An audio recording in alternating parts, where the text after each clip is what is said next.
L'isolation thermique, la transparence et l'efficacité énergétique constituent des défis pour les fabricants de grandes façades vitrées.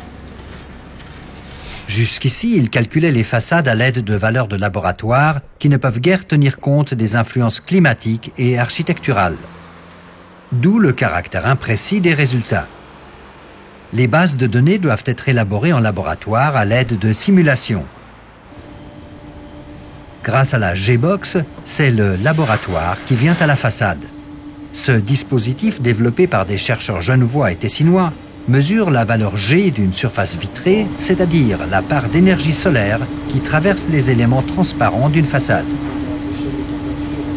Donc avec l'appareillage qu'on voit là derrière nous, on a pu d'une part identifier la qualité réelle des vitrages de cette couverture-là et ensuite proposer des variantes de solutions qui permettaient de répondre à la demande d'une moindre consommation énergétique dans le contexte d'un rafraîchissement en été, donc climatisation.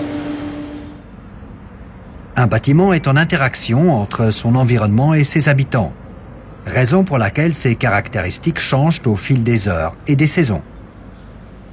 L'enveloppe des bâtiments doit empêcher le rayonnement solaire de pénétrer en été, alors qu'en hiver, elle doit empêcher la chaleur du chauffage de se dissiper à l'extérieur, tout en permettant aux rayons du soleil d'entrer.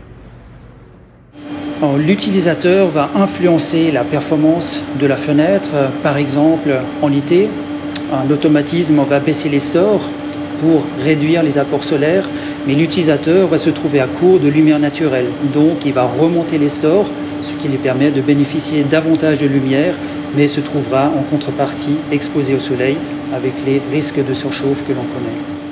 Grâce à l'utilisation de la G-Box mobile, les systèmes de chauffage et de climatisation des bâtiments à Zurich peuvent désormais être coordonnés de manière optimale.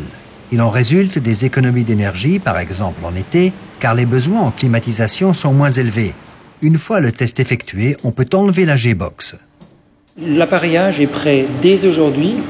Donc ce qu'on voit ici derrière nous est opérationnel et testé. Et nous pouvons dès aujourd'hui le déployer chez le client dans un premier temps, dans un rayon d'action qui nous permet d'y aller parce qu'il faut quand même une équipe bien formée pour son exploitation. On n'en est pas encore à l'appareillage qui permet immédiatement d'obtenir les valeurs sur un simple clic.